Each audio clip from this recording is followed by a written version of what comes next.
Bem-vindos a mais um episódio do Pé de Moleque Podcast. E hoje a gente vai contar com uma visita super especial, que não é médica, não é psicóloga. A gente resolveu trazer fono porque é um dos assuntos mais recorrentes quando a gente fala de temas infantis. E para contar com essa conversa de hoje, a gente chamou a Ana Carolina Sobreira, que ela é fonoaudióloga formada pela PUC São Paulo.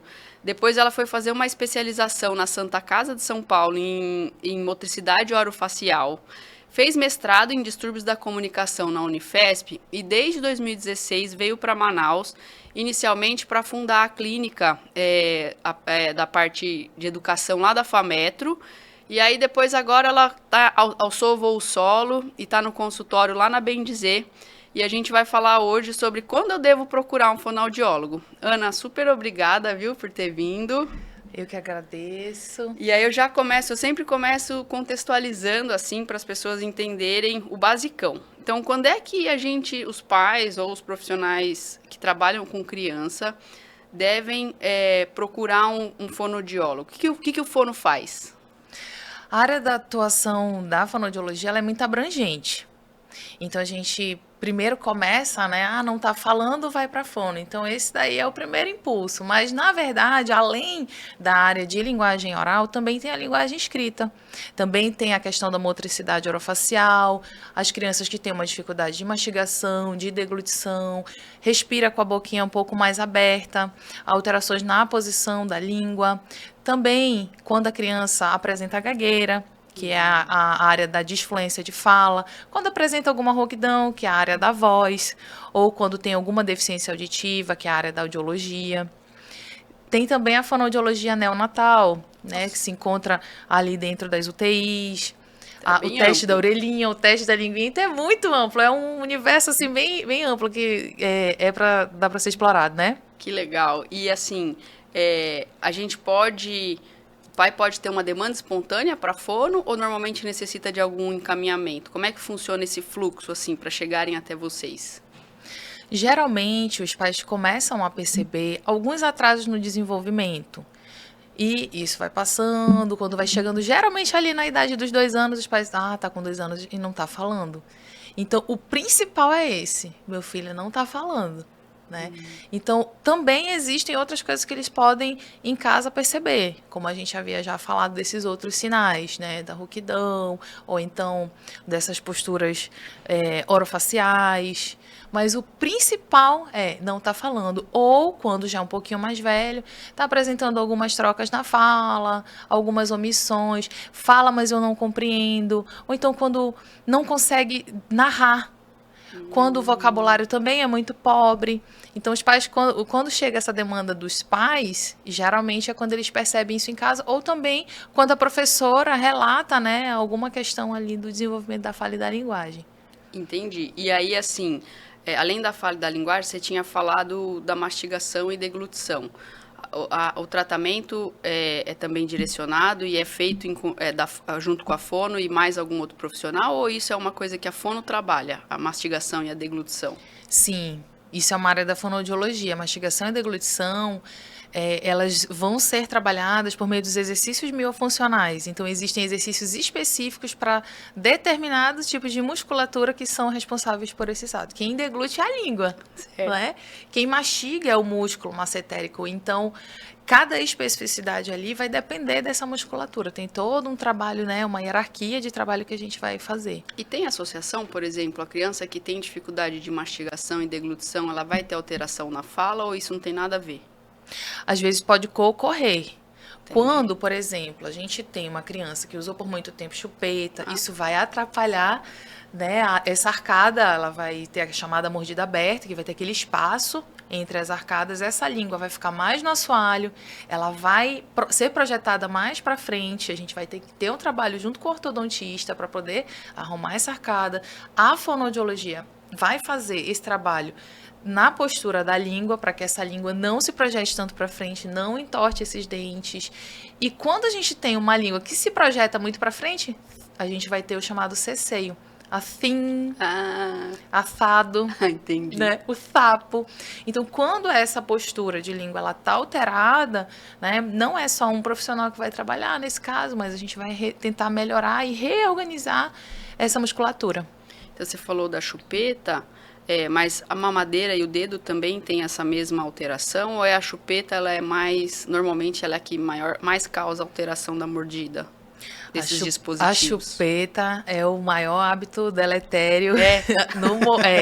A chupeta Não é sei se é difícil. verdade, aí eu vou Mas te falar o dedo que... e a mamadeira também. Não, e me falaram, não sei, agora é uma pergunta bem leiga. É verdade que, por exemplo, se a chupeta for até uma certa idade, tipo 1 ou 2 anos, ela não prejudica tanto ou isso é mentira?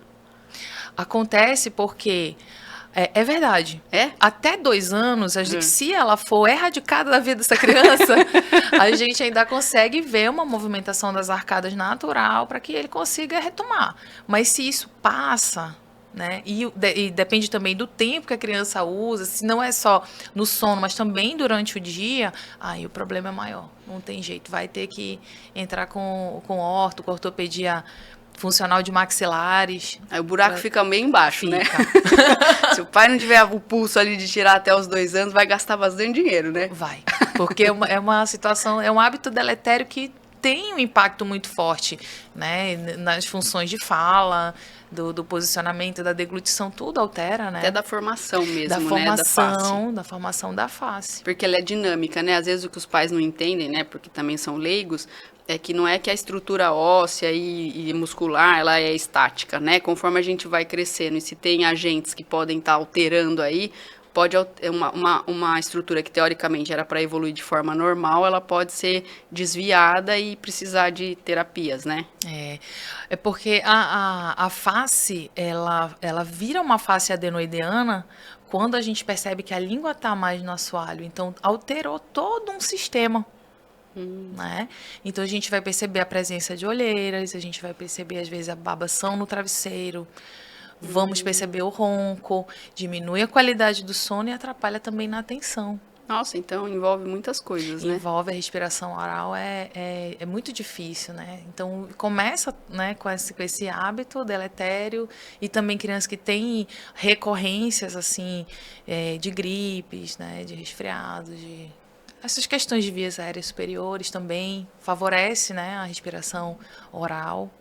E me conta uma coisa, o teste da linguinha que é feito lá nos neonatos, ele pode predizer a questão do ceceio ou não tem nada a ver? Ele pode alterar a mastigação ou não? Como é que funciona? Tem algum preditor disso? A anquiloglossia, que quando a gente chama essa questão da língua presa, é quando aquela língua o frênulo lingual ele tá muito curto. E muitas vezes, na postura do choro, a gente consegue perceber que a língua forma tipo um coração. E nessa avaliação do teste da língua é para detectar justamente isso, para ver como que é essa língua ali, tá? Se ela vai atrapalhar na amamentação, se futuramente ela vai atrapalhar na fala. Existem crianças que não fizeram e que têm uma fala sem alterações. Na verdade, quando a gente vê alterações com o frênulo lingual encurtado, geralmente elas têm dificuldade de elevação de língua. E o que eleva a língua? São os R's, são os R's. Porque cada fonema vai ter uma posição de lábio, de língua diferente. Então, na língua presa, na anquiloglossia, a gente vê mais dificuldade nesses de elevação de língua. Entendi. E eu sei que quem vai falar isso pra gente vai ser a Gabriela lá na frente, mas eu queria só que as pessoas entendessem, assim, em que momento da evolução dessa criança eu consigo identificar que ele não tá ouvindo bem, porque, por exemplo, tive até um paciente no consultório que os pais chegaram bem chateados porque ele era um candidato a implante coclear. E isso foi detectado de maneira muito tardia no acompanhamento dele, assim. Então, quando que os pais podem ficar... Só os primeiros sinais, assim, de ficar alertas que, poxa, será que meu filho está escutando? E já não é grandão, né? É lá bebezinho, né? Como é que funciona isso? A primeira coisa que a gente precisa observar é o teste da orelhinha. Ele passou, ele falhou. Se falhou, é necessário sim ele ter um acompanhamento, principalmente por meio dos testes eletrofisiológicos, que a gente chama, o BERA, né? Porque não precisa de uma resposta ativa, o bebê ainda não consegue levantar a mão quando ouviu, que isso é audiometria, né? A diferença desse exame. O teste eletrofisiológico, você colocar alguns eletrodos ali na cabeça e vai ser captada a audição no tronco, o tronco cerebral, né? E é isso aí que é lá na Casa Caracol, lá com a Gabriela, quando ela vier, ela vai aprofundar mais isso aí. Perguntar tudo para ela, mas então isso a gente pode perceber bem precocemente. Bem precocemente, de maneira objetiva, por meio desses exames, e também no comportamento do bebê. Será que esse bebê interrompe a mamada quando ele escuta um som forte? Será que ele consegue ter algum tipo de reação? Será que esse bebê, ele olha para mim quando eu estou fazendo algum manhês, algum balbucio, brincando ali com ele? Então, ele direciona o olhar? Será que ele localiza o som brevemente ali quando está por perto? Será que ele tem um reflexo cócleo-palpebral, né? Porque então, quando a gente faz um estrondo muito forte, né? Bem alto, pá! E aí a criança... É um reflexo que ele emite ao som também. Então, são coisas que a gente já consegue perceber de comportamentos auditivos desde bebezinho muito pequeno. Então, uma puericultura bem feita, perguntando para os pais o instrumento da caderneta, fazendo essas observações, a gente já consegue direcionar essa criança precocemente, pelo menos para uma avaliação, para ver se de fato está escutando direitinho. Consegue. Nasceu, já dá para fazer avaliação auditiva. de algum jeito, né, dependendo da faixa etária, a gente vai ter ali o que indicar. Dependendo da queixa, vai ter alguma avaliação auditiva a ser feita. Entendi. E você costuma ver... Por exemplo, quem tem mais distúrbios de fala, atraso no desenvolvimento da fala, pode ter mais dificuldade alimentar? Ou isso não existe essa correlação? Não, essa correlação ela não é tão comum. O que pode acontecer são crianças que estão no espectro autista e aparecem com essa questão dos atrasos de fala e linguagem e apresentam ali como parte componente desse quadro a questão da seletividade alimentar. Entendi. Mas não uma coisa levando a outra, né? Não é causa e consequência, né? Não. Tá. E aí a gente tá falando um pouco dos bebezinhos, aí eu quero passar um pouco agora para as crianças mais velhas. Normalmente, quem foi bem na questão da fala, estava lá com desenvolvimento bom, às vezes chega na escola, é aquela criança que a gente está com dificuldade na alfabetização, ou não está conseguindo acompanhar os colegas. De que maneira a fono intervém? Qual que é o papel da fonoaudiologia nessa avaliação? Esse tipo de criança chega pra gente quando está ali mais ou menos no primeiro ano, indo já para o segundo, não teve um sucesso de alfabetização, a professora sinaliza, a mãe percebe quando está fazendo as tarefas em casa, não está juntando ali, não está fazendo o papel da consciência fonológica. Efetivamente, o que é isso? A minha capacidade mental de fazer algumas operações com os fonemas, com os sons. Então, o que rima com o quê? Como se separa essa palavra? Me fala os pedacinhos dessa palavra. E são operações mentais que a gente faz, né? Com que som que começa a palavra tal? Então, tudo isso se chama consciência fonológica. Então, se há uma falha de consciência fonológica, é um sinal de alerta. E nesse primeiro momento, a escola, a família vai conseguir sinalizar isso. Eu posso dizer que comprovadamente um transtorno de aprendizagem, já uma dislexia propriamente dita, num primeiro momento. Se essa criança não tem pelo menos uns 3 anos de uma alfabetização ali formal, de ensino, né? Eu preciso ver isso. Teste de QI tem avaliação neuropsicológica, eu estou excluindo outros fatores, né? Então, e uma avaliação fonoaudiológica boa, enfatizando essas questões dos processos fonológicos, no processamento fonológico, né? Então, tudo isso é necessário para eu poder bater o martelo e dizer isso é uma dislexia ou não é, isso é só uma dificuldade. E como é que a gente vai tratar isso?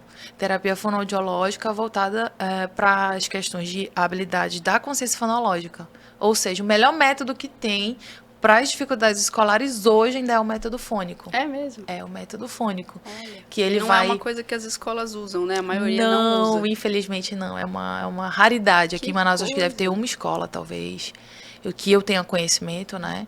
Eu acho também. Que alfabetizam com o método fônico. Então, a intervenção é com isso, então? A intervenção é com isso, é com método fônico. E também a gente consegue orientar essa família para, na hora de fazer as tarefas, também usar o método fônico. Porque quem vai ter o contato com o conteúdo que a criança teve na escola, né, ensinar vai ser a família. Então, acho que munir esses pais de conhecimento, muito além de só fazer a fonoterapia, é muito melhor, porque a gente vai conseguir mais ganho.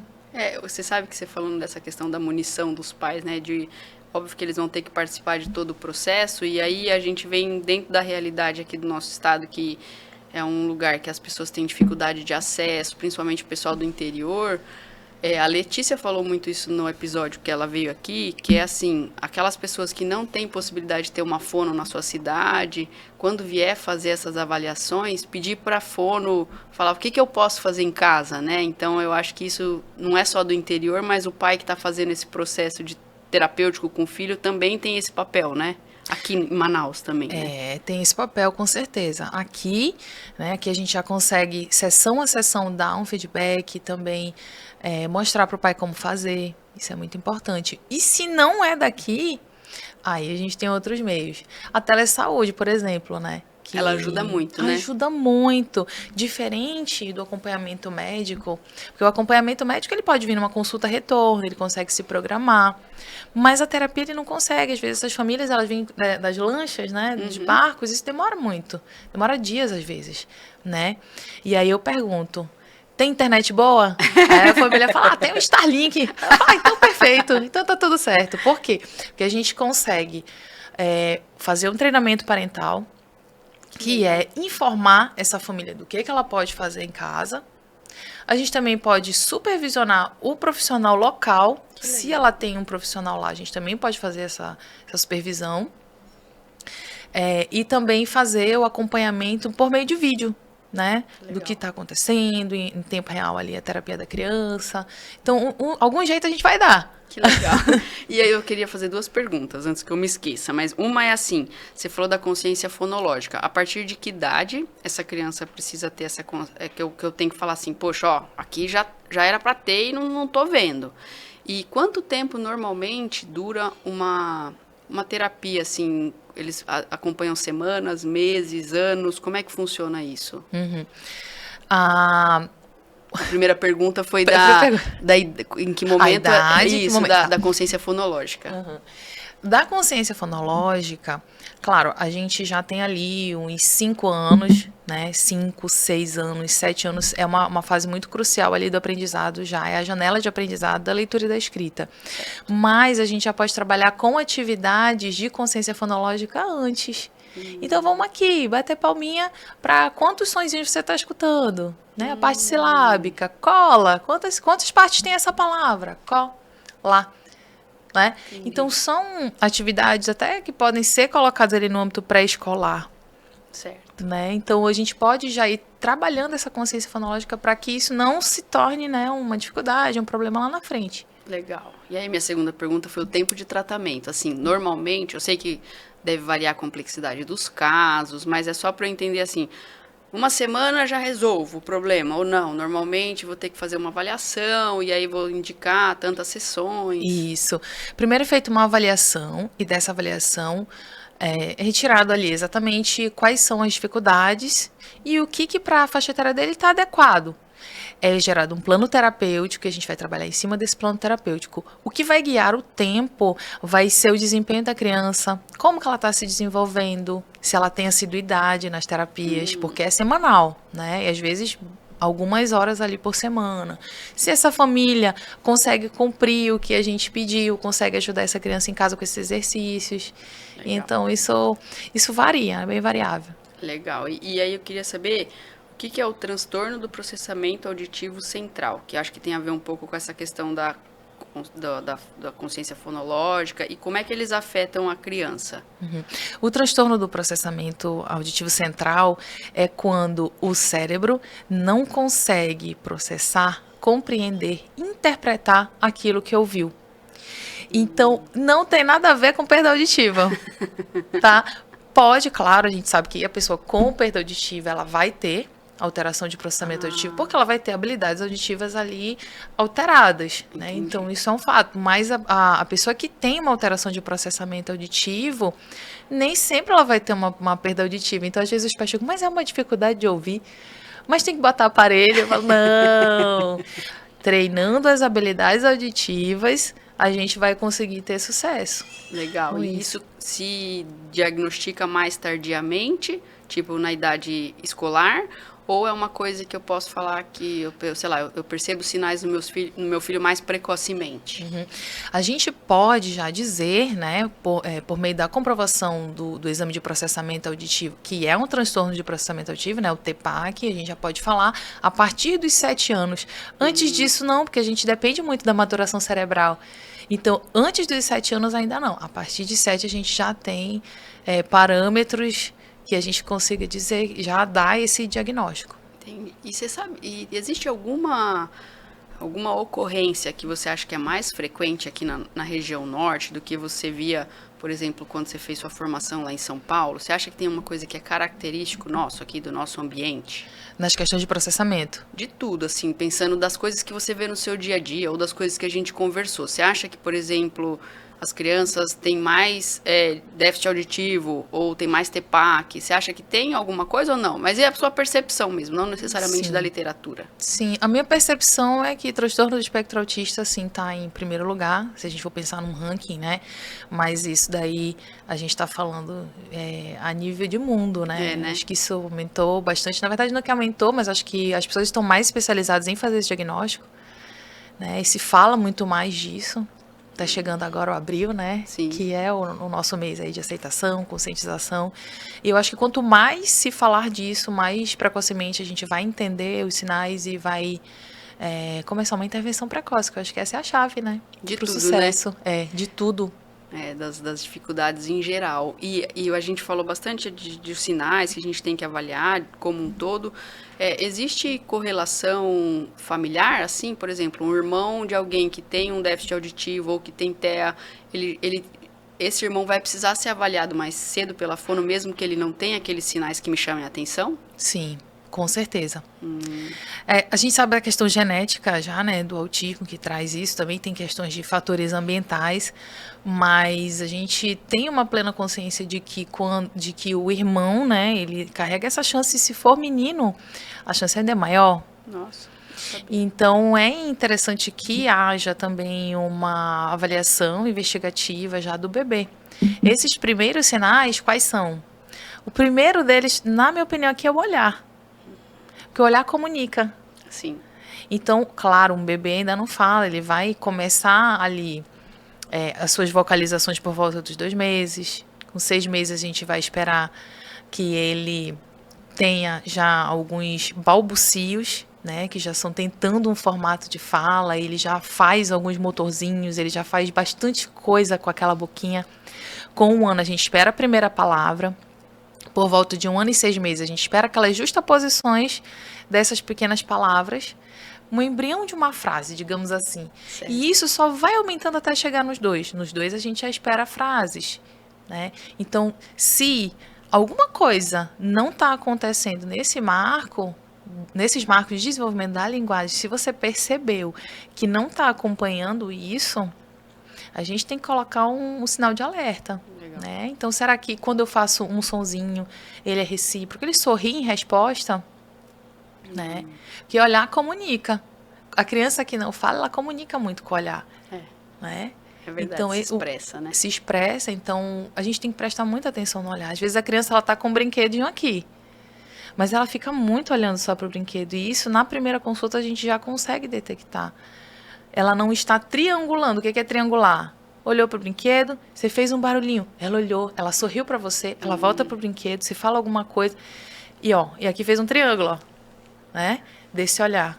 Então, essa triangulação, ela é baixa, ela tá só aqui, né? E a nossa terapia, ela vai, num primeiro momento, melhorar esse olhar, porque olhar é reciprocidade, olhar é social.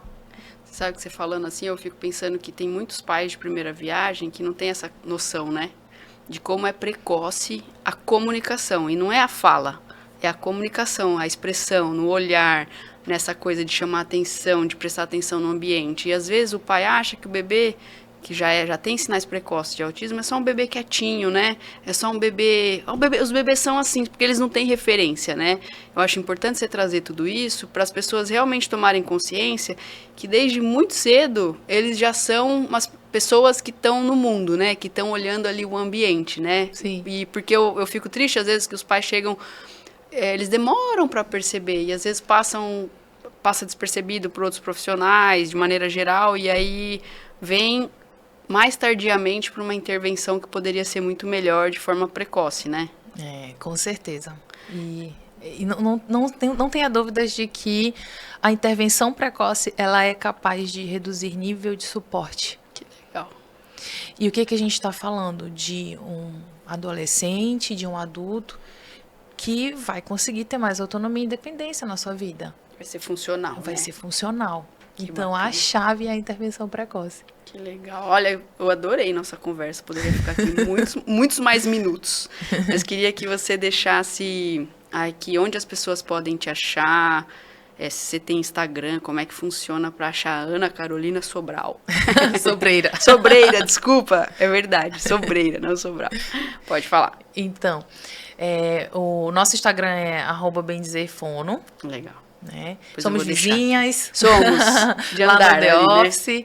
E eu tenho uma equipe, né, também com 5 fonos, então todos somos 6 fonos. Só trabalhamos com isso, somos uma equipe veterana e já de muitos anos, né, trabalhando só com essa parte de intervenção precoce, linguagem, fala, processamento auditivo, motricidade orofacial. E estamos prontas para receber, né, todos legal. os pacientes e ajudar da melhor maneira possível. Te agradeço demais, viu? E para você que ficou aqui até o final, curta, compartilhe, vai lá fuçar no Instagram da Bem Dizer, que tem muita gente legal trabalhando lá. E não esquece que toda segunda-feira, às 8 da manhã, tem episódio novo no ar. Obrigada!